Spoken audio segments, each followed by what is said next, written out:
You're listening to Rocks Across the Pond, the curling podcast that goes around the globe looking for the best stories in the world's coolest sport.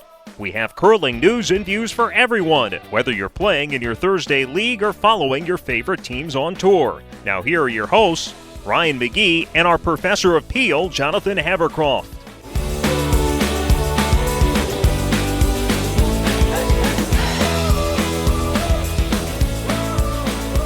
Hey everybody, welcome to Rocks Across the Pond. It's a curling podcast coming to you from Richmond, Virginia. My name is Ryan McGee, and joining me in Southampton, England is our Professor of Peel, Jonathan Havercroft. Jonathan, how are you today? Tired. I counted it, 15 hours on the ice this weekend and threw 3 stones. Wow. When was the last time you spent that much time on the ice? Probably men's playdowns back in February of 2020. I guess mixed playdowns in March 2020. So were you coaching? Yeah, I was coaching. So I coached Joe's team for 4 sessions. And then there's a young junior girls team possibly forming. So I did a couple of sessions with them. Then there was a coaching group. So to get your level 1 in the UK, you have to demonstrate. You have to do a demonstration coaching session. So I was the assessor for that, and that ran for a couple hours. Then just did some individual work with Joe and mucked around a little bit too. So all right, yeah, that's not bad. Yeah, it's pretty good for a weekend's work.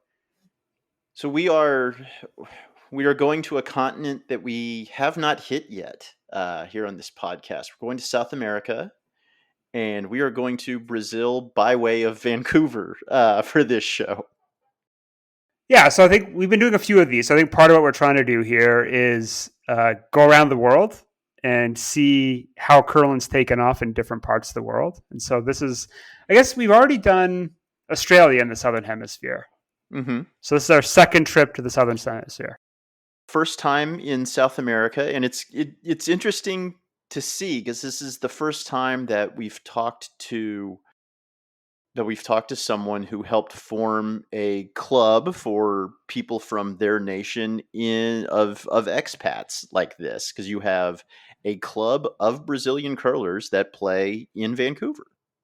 So I think it's kind of interesting. It's similar to when we talked to Adriana from the Mexican Curling Federation, where one of the ways that new federations can start off is if they have expats in an established curling country like Canada or the US, and they have enough of that community of expats in that where our curling rink is, basically they can kind of form, get the training, and out of that kind of build up a team that can enter a world championship, and then hopefully make connections with their home country's ice federation or whatever their sports federation is, and get to the WCF that way, and then use that as a vehicle to build the facility, and then hopefully get at least one facility, and hopefully more facilities, and have more people curl in that country and grow the sport that way. It's almost like you can have two ways. You can have a collection of Canadian expats in your country, or a collection of your expats in the US or Canada. And that's kind of how Brazil kind of started. But now, and we will learn during our interview, now they've got ice, and that is a game changer. So we will get to our interview with Isis Oliveira, and she will tell us all about it. All right, we are joined by Isis Oliveira from the Brazilian Curling Club in Vancouver. Is that right? That is correct. Nice to meet you guys. Thanks for having me here. No, thank you so much for joining us. And we'll get into kind of the uniqueness of the setup you guys have. You guys have an entire league of Brazilian curlers there in Vancouver. And we definitely want to talk about that and talk about the growth of the sport in Brazil and the new ice arena that you have in Brazil that includes curling ice. But first, we want to kind of get to know you a little bit better. Can you just tell us where you're from and what it was like growing up there? Well, my name is Isis. I was born in São Paulo, in Brazil. I stayed. I came to Canada. I was 26, I believe.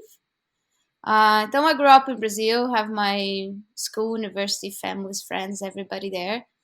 And I believe it was in 2003, I came to Canada. I used to work in the film and TV industry in Brazil.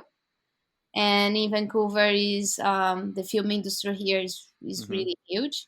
Then I came, start to work, and here I am. And in this meantime, curling show up on my life. So how did that happen? What's the story behind that? The story is that 2010, the Winter Olympic Games was in Vancouver. But fun enough, on that time frame, I was back in Brazil visiting my family, and the curling show up on TV, like in the big mainstreams about the curling Olympics. But curling was the first time in Brazil on TV in 2010 during the Olympics. Oh wow. And then in Brazil, that sport was a fever because it was different. What was that people sweeping and I was like, oh, what is that? And then I came back to Canada, and then was where can I do that? And that's how that started. Then I came back to Canada, looked for a curling place, start to learn, and that's how that started. So what was it like in Brazil during the 2010 Olympics? I mean, what was it that got you guys' attention about curling, even though you're, in South America where there isn't a ton of snow, especially on your side of South America? Because like if you don't know the sport and you see that on TV, it's really strange. And it's curious, right? Because we don't understand, but people are kind of sliding on the ice and the broom, like we're sweeping, like we sweep our house, not. That is the curiosity, right? And it's an Olympic sport. So it's to say, what is this?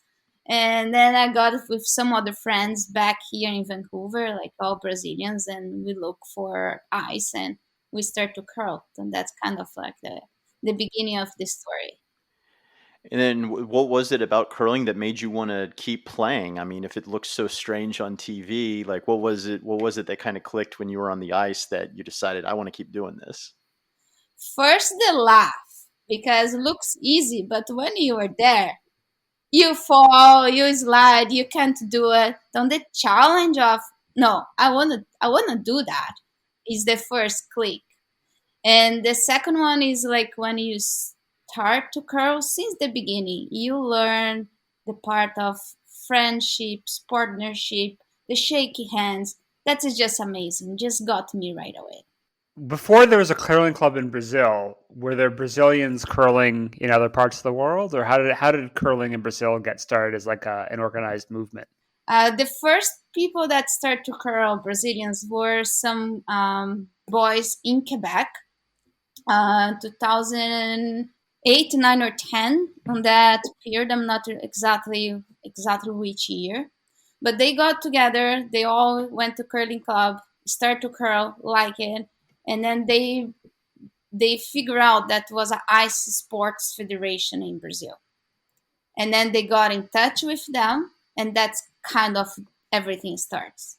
And then the ice CBDG, the Brazilian Ice Federation in Brazil, got in touch with the WCF, World Curling Federation, and that's how the first Brazilian team started. And then they start to, I think they went to America's Challenge, and then after them was kind of a little break that they kept for a few years, but then we didn't have more people coming in. So there's kind of a break on the story there that it was them and then kind of not more athletes. And then it was in 2014 that here in Vancouver, a group got together and then we start to curl. I went there in 2014 and then I love it. And then it was kind of the beginning of the Brazilian curling club was there because that amount of that group of people, we just like, let's do that. And then for the years after that, then we start to organize and making classes and like learning, get certified coaches, all that. And then it's just like year by year, it's growing. And then from there to here, it's so glad to see how we are today. Like every Brazilian team that's playing on the mainstream world competitions, mainly every team there's a player from here, or the full team is from here. And so it's so satisfying. It's really good. I'm so glad. So, how many players are in the Brazilian club that you have in Vancouver now? It comes and goes, right? Usually we have like, let's say 3-4 sheets on the curling club for the league, something wow. like that. And we do have the juniors program that's on Saturday. Last year we started with around 25 kids, and then has all the COVID stuff, but we ended up with like 19 kids on the ice, and it's pretty good. It's pretty good. When you were getting started, was it tough to get the club to give you ice time for the Brazilian league, or were they like welcoming of getting more people on the ice? Like were they in need of new leagues to fill ice time, or was it tough to kind of carve out your own little section with them? Was never hard. They always super acceptable and trying the best to find ice for us. We were curling in the beginning in the North Shore Curling Club. They closed. We went to the Vancouver Curling Club, and then we ended up where we are today. That's the Royal City Curling Club in the West. Uh, all of them are great. I'm super welcome to go back to all of them. Right now we are in US, just kind of more central for who is in one side downtown and who is more on the other side, like Maple Ridge, uh, Fraser River, that kind of stuff. But yeah, maybe with time we're going to have more leagues in all of that. So, do you have any advice for listeners on how to start a club like this, where it's like for like a national community in a city, or perhaps kind of setting up your national federation in a different country? First, you need to believe. You need to make sure like you have some time, because on the background is lots of work, right? It's a different sport. Some people come, some people like it, some people want to come back, some people don't. So that's just time and hard work and belief, I guess. Just put your word out. You have some connections that you can have some good coaches. Don't forget that we have the option of stick curling as well. There's some people that's older, never tried before, but wanna try, but has a knee, or there's no problem, right? Like we can get everybody on the ice, but that's it. Just get somebody that knows how to coaching. Get a club that give you some ice time, and go from there. How does this club in Vancouver then interact with the Brazilian Ice Sports Federation? How do you like? Is there like a Brazilian Curling Association as well, and you form teams out of your club, or are they drawn from other parts of the world?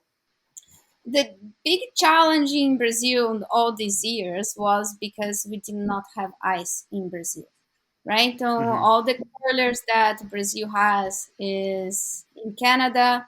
We have some players in the USA, have some players in Switzerland. That's what I know so far.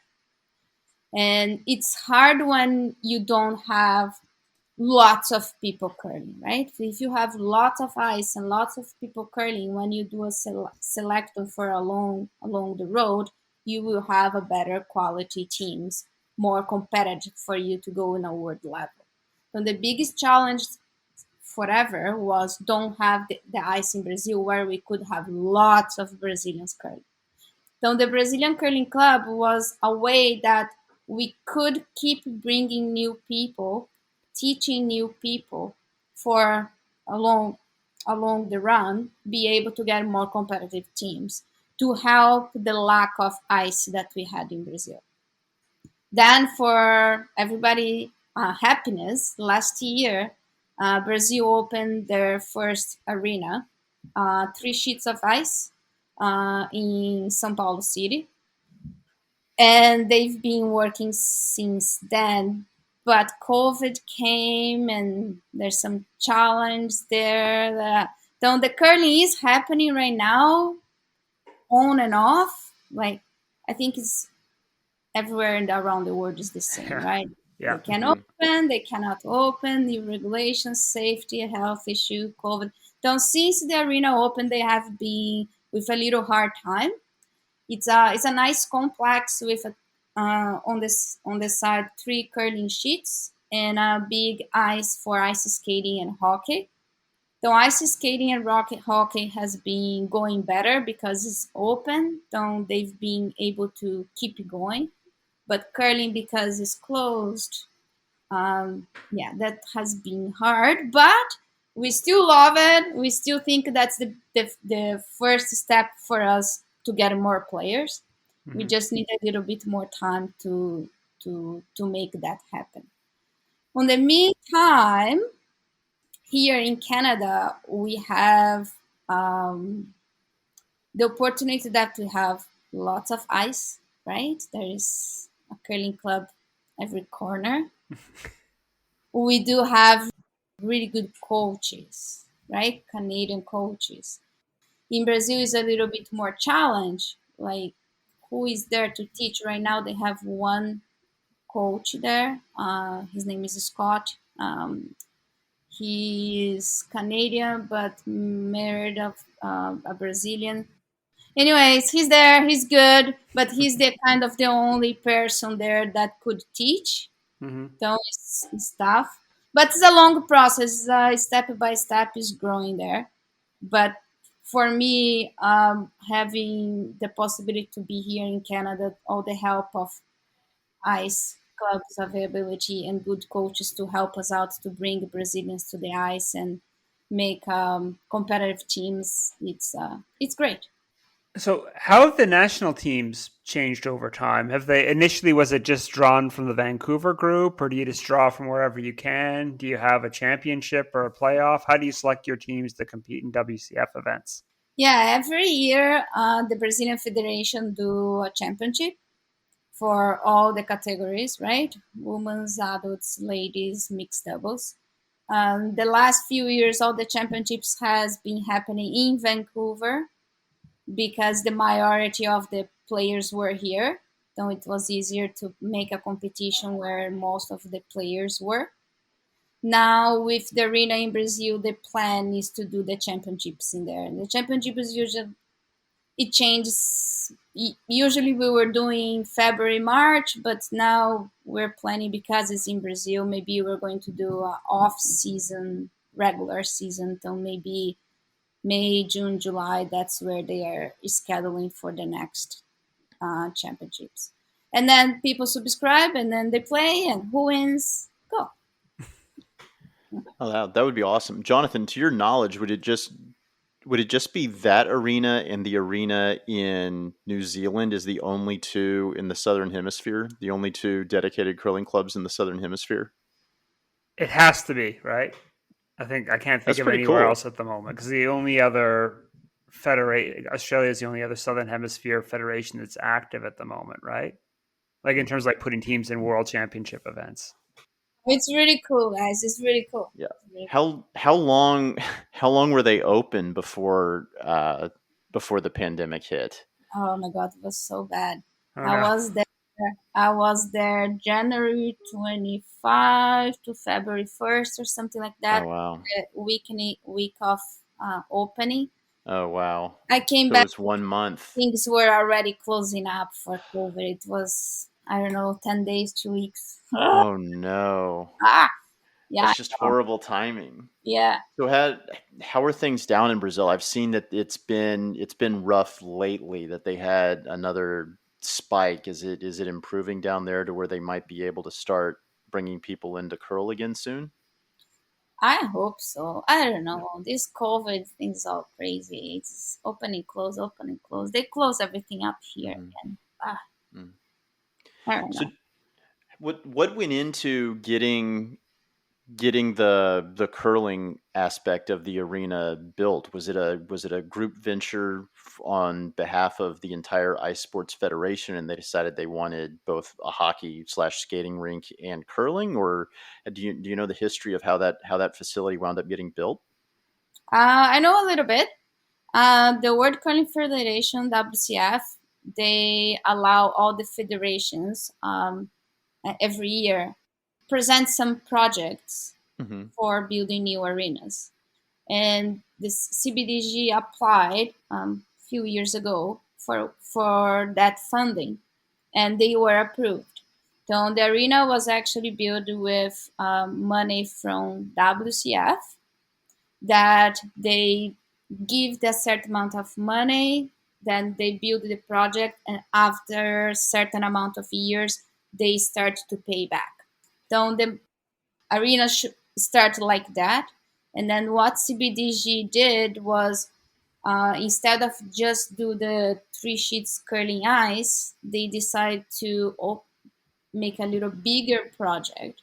So they got some private investments, and they did Arena Ice Brazil as curling and ice skating and hockey. So it's a big challenge project there, and it's happening. It's beautiful. It's beautiful. You guys are going to love it when you guys go there. Could this wind up becoming almost like a regional hub to where you get other South American and even Central American countries starting their own curling federations and using the Sao Paulo facility as almost like a hub where they send their athletes there to train? That could be, but the dream is bigger, right? The dream is like Brazil is really huge. Mm-hmm. It's like It's a lot of people. like USA, right? Yeah. It's just really huge. So it's like imagine USA with one curling club. Mm-hmm. It's kind of crazy, right? So the idea is that is just the first one of many others. Because like put in perspective, imagine if in the full USA, everybody that want to curl needs to go to whatever, choose a city. You know, it's far. So is the goal to get them in Rio and multiple curling facilities in Brazil? That's really awesome. Yeah, that's the way that we can see along the run. We have more Brazilians curling, right? Because it's hard with Brazil is so big. Brazil is so big. Yeah. So they were only open a couple of weeks before the pandemic hit. So it's kind of tough to say, okay, we've got so many X number of Brazilians curling now. So have you heard if they've been able to do any learn to curls, or if they've got any leagues that have been able to run since the start of the pandemic, or is it still like just getting off the ground still? No, they've been kind of open and close, open and close. So they've been there. There's no weekly leagues, anything Mm-hmm. like that. But they've been doing like come try curling and this kind of programs, and they are doing as well a project with Paralympic association there. So they already had a few days with wheelchair and all that stuff, and they are planning to have a team for 2026 Olympics. So we're crossing our finger on that too. It's a good project, and as soon as we can open and have ice again, I think like they were closed for a couple weeks. They were about to open. I believe now next week. Is like that, open and close, open and close. But you guys know how to make ice is not easy, right? When you Mm-hmm. close, Yeah. then you shut off your power, and then you need to make it all the ice again, and it's hot in Brazil is another challenge too.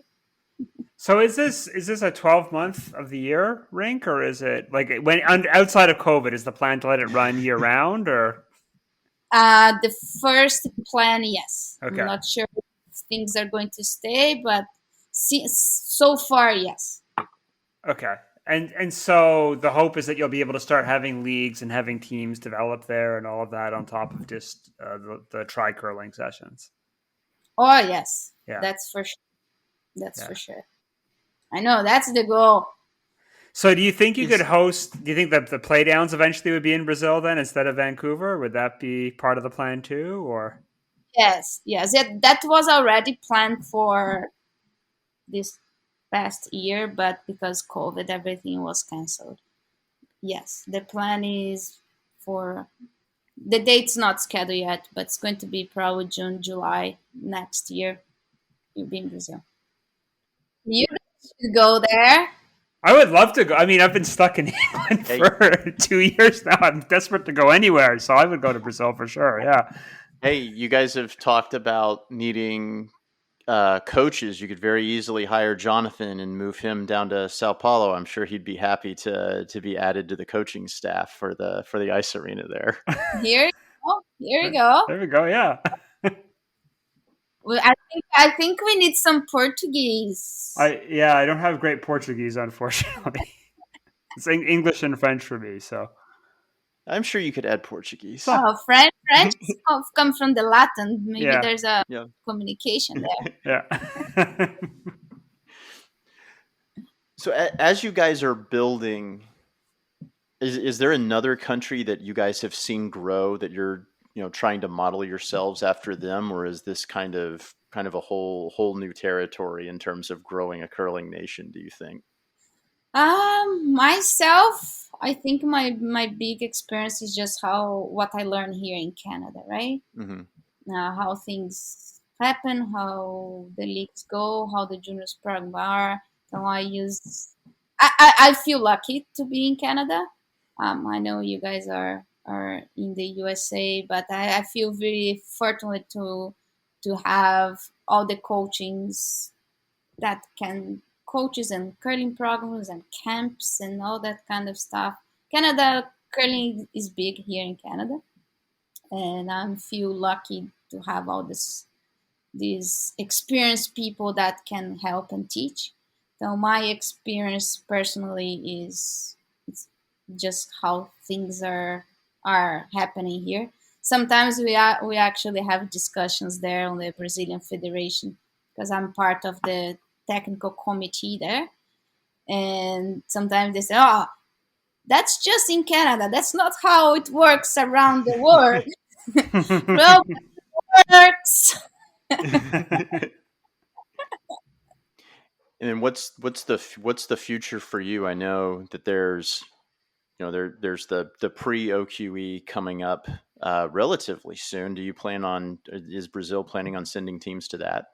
Yes, right now because COVID the last year, what happens? We did not do the Brazilian Championship that we just said we did do every year. Mm-hmm.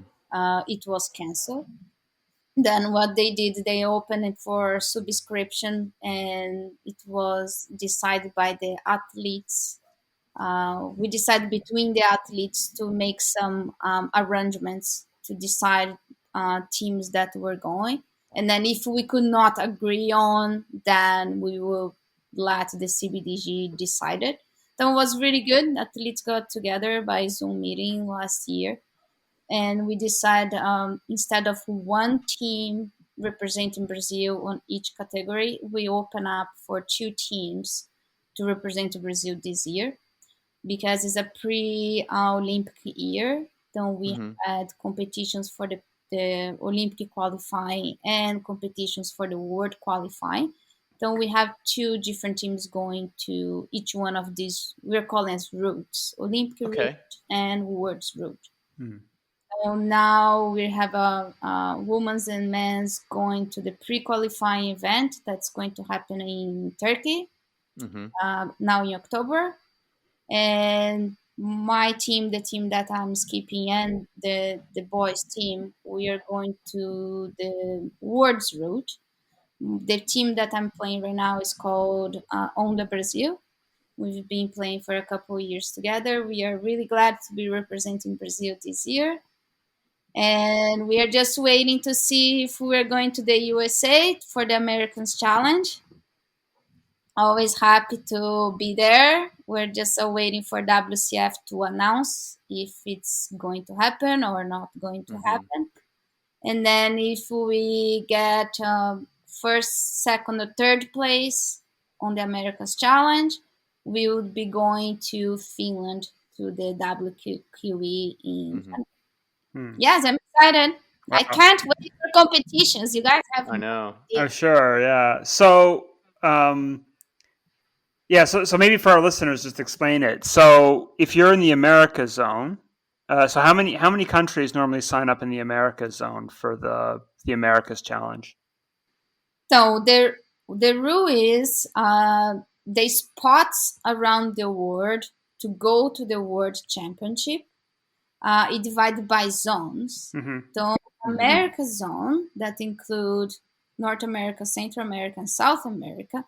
We have 2 spots. Mm-hmm. So only 2 teams from all the America is going to the Worlds. Mm-hmm. The conversation that we should put a 3rd team there is a different story. But so far, it's only 2 teams. And guess what? Since ever, it's always USA and Canada. Yep. Right? So Yep. maybe there's a Mexican team, a Guyana team, Brazilian team. There's how many we have. But American and Canada are really good, really powerful curling nations. Though has been hard to beat them. But we'll get there. We'll get there. But every year, that's it. What happened is now they have a couple of years now that if you don't, for you to get these 2 spots, it's a competition called Americans Challenge. So you go and then you compete between all the teams from the Americas. The first and 2 first place goes to the World Championship. Mm-hmm. And because there's more teams that nowadays, then what happened is the 3rd place from the Americas is going to a qualifying event. Let's say Europe has 5 spots. Then the 6th team that did not make it go to the qualifying event. Then there's a qualifying event in January that with all the teams that did not make their pools on their regions, and then they play each other. And then the 1st place, and I believe 2nd place, goes to the Worlds that happens in March. So there's been a little bit of talk about, and I think it's one of the things that they're going to vote on here coming up soon at the World Curling Congress, is the possibility of merging the Pacific Asia region with the Americas zone. What's kind of the thought on that from the Brazilian perspective? Is that something that you guys would be for, or would you rather continue to play in the Americas Challenge and try to battle with just the U.S. and Canada for those 2 spots, or would you like to be part of a much larger combined zone like they're talking about?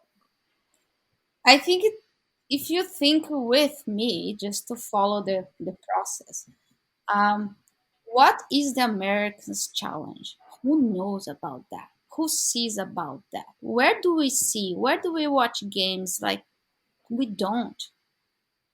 Not even us curlers. Mm-hmm. No, Yeah. Not many curlers know it exists. That's correct. Yeah. So we go there, we play, and nobody knows what's going on. Like, 0.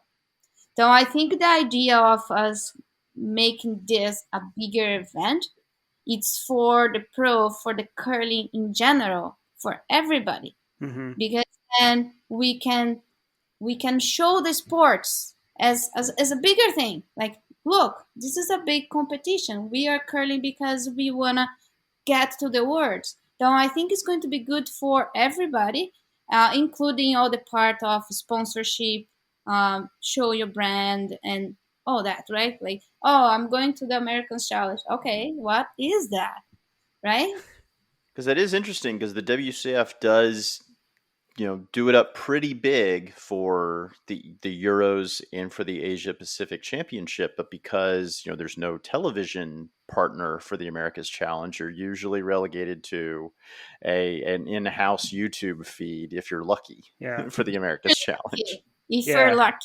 I prefer how they do the mixed doubles. I think I've said this before to Ryan, but I kind of like the 16 teams in an A pool and then a B pool, and the rest of the world can qualify out of that B pool. and it's a big event, and it gives, because I think the other problem for the Americas Challenge, and this is also for the European teams, is if you're in the B pool in Europe, you have to qualify out of the B pool, then go to the the world qualification event. So it's 2 events to get to a world as opposed to just one. So I think, I'm not sure what you think about that, but that's certainly my thoughts.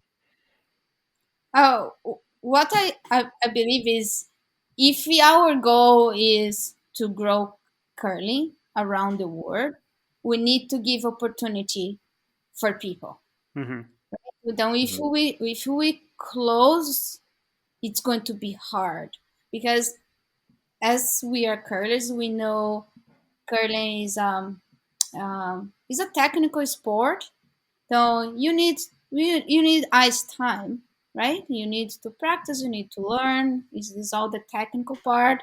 More all the other things like mental, physical, food, and all that stuff. But we need time. It's not that you start today and you are a competitive athlete in the next year. It's a process. So we need to give time for these new currents or new federations to grow up, and you need to give them not just the chance to grow up, but need to give the chance to go to competitions too, because that's how along the run you have better athletes. So I think it's just a question of time, and a union of a big event like that, I think is a is a great way to do. Like, you don't close doors. Like, you are a smaller federation, you just started, you have like little teams. Make them go, put Mm-hmm. them to the board. Let's show that yes, curling is there. We are growing. We have curls, and then we can all around the world has have more curlers. But we Mm-hmm. need to open doors, not close them, because Yeah. our curling is just like, it's it's not our sport, not going like that, right? It's Yeah. just, and we want more people, like young people, juniors, all ages. And I think that's our way to do that. That's like you got to participate in the 2015 World Mixed, and right now the World Mixed is, if you have a team and you sign up, you get to go. But how much of an impact did that have on your development as a curler, getting to go to a world competition like that and get that experience? It's amazing. Like, it's hard to explain, but when you go to any world competition and events like that, it's it's an experience that you need to go to see. It's time clocks, is all the rules, and you cannot sweep the broom. It's just little things that when you do many times, don't pay attention anymore. But once your first time, everything is new. So everything is a extra stress, is extra distraction. So you need to go. You need to go and go again and learn and get the experience. That's the only way for us to learn. Like this, in January now we have the juniors world B champion. Mm-hmm. Mm-hmm. It's going to be the first time that the Brazil is sending a team. Oh, that's fantastic, John. I know Yeah. Jonathan will be there. I He's coached he's there, always so, in. yeah. He's always in In Finland Loja. for that, Yeah. so he'll be there coaching. Yeah. You're going to be there? Cool. Yeah, That's I really coach. cool. Well, knock on wood, we have to win our championship qualifier in 2 weeks. But yeah, if we win that, then yeah, it's in Loja, Finland. So That's really yeah, cool. Yeah. Yes, I'm really excited. We have a ladies team and a boys team, Oh wow. and it's going to be the first time in a world championship for them. They are great kids. Lots still pretty young on a curling time on ice, but that's another thing. They are going, Yeah. like, Mm-hmm.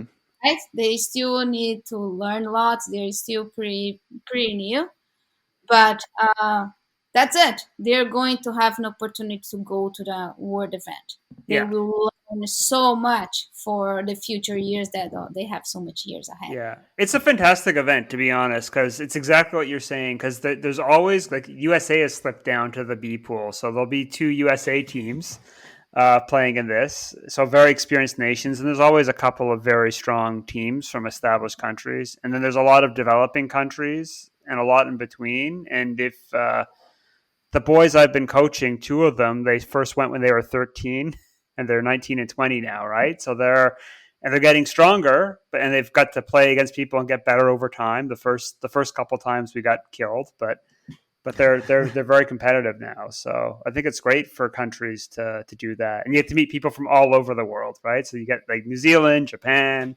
Korea. We got friends from Korea, and even though they don't, my favorite part is even though they don't talk. Often there's a language barrier, but they still figure out ways to communicate. It's amazing to see. So they make friends even though they can't talk the same language. It's fantastic. Yeah, no, that's awesome. That's awesome. Yeah, that's first time that Brazil is sending teams to that competition. All kids are from here. So I'm, Oh, great. yeah, it's Are really. you going to be going with them, or is it going to be different coaches? Or I'm coaching the girls, and okay, Marcio is coaching the boys. okay, oh, cool. Yeah, we'll be there. The kids are super excited. Oh, I'm sure it'll be fun. This is fantastic. I just love hearing about like all of this with new countries. So it's fascinating to hear how they put it together, the different challenges. So yeah. Yeah, no, I'm super happy to help or to have been helping the Brazilian growth for these last few years. It's not easy, but every time that we bring a new person on the ice, how much I laugh and have fun, and then how satisfying to see that person again on the ice in the next year, and all the progress and evolution, and year by year. We do have a really good group. There's one thing that I love in curling is all the community and friendship that we have. And I'm not saying Brazilian curling, I'm saying curling in general. And we bring all that to our Brazilian curling. So we do have the BCC community here in Vancouver is all together and helping each other on ice, off ice, and we do events and all that. So I'm really glad to have all these curlers with us, junior kids, adults, and everybody. And if you are hearing this and if you want to know about curling or if you want to go to the ice, yes, we are mainly based in Vancouver, but we try to help people, wherever you are, to go to the ice. Because when you don't know curling, it's hard. Oh, where do I go? How does that work? People have no idea. Then sometimes it's easier for me, like you are in Calgary, for example. It's easy for me to search and get in touch with the curling clubs and find a place for you to go. If I know a curlers or someone, I can make the attachment with you for you to go to your first time to the ice. Or if I can go. We'll see. But as if you are interested in curling, doesn't matter where you are in the world. We are help you to go and get your first introduction of curling and how this strange word works. So get in touch with us. info@braziliancurlingclub.com. Just let everybody know where they can follow and support Brazilian curling and where they can follow the club in Vancouver. Okay, so our community is Brazilian Curling Club. You can find us on Facebook or Instagram, @Brazilian Curling Club. And email is info@braziliancurlingclub.com. Just get in touch with us, and anything that we can help you to learn about the sport or curiosities or how to go to the ice, get in touch with us, and I hope to see all of you on the ice soon. All right. Thank you so much. Thanks for joining us and letting us know all about Brazilian curling. We appreciate it. And good luck to you guys this year, both at the Olympic qualifier and the World's qualifier. Thank you. It was a pleasure. I really appreciate the opportunity and your project, because I think as a curler, we just want our sports to grow, because it's sports in general is so good for our life in general, and curling is passion, like a really nice spot here on my heart. I hope you guys, your project, and you guys are having a great year, and I hope to see you in Finland, Jonathan. Yeah, hope to see you there too. Yeah. Thank you for listening to Rocks Across the Pond, a curling podcast. If you enjoyed this show, we ask you to please leave a review or tell a friend about us. Your referrals to friends and family are the greatest compliment we can receive and is what allows our show to grow and share our love of this great game. You can find all of our past shows and blog posts at rocksacrossthepond.com. If you have a question or comment, you can reach us at rocksacrossthepond@gmail.com or find us on Twitter, Facebook, and Instagram. Thank you again for taking the time to listen to us, and we will talk to you again real soon.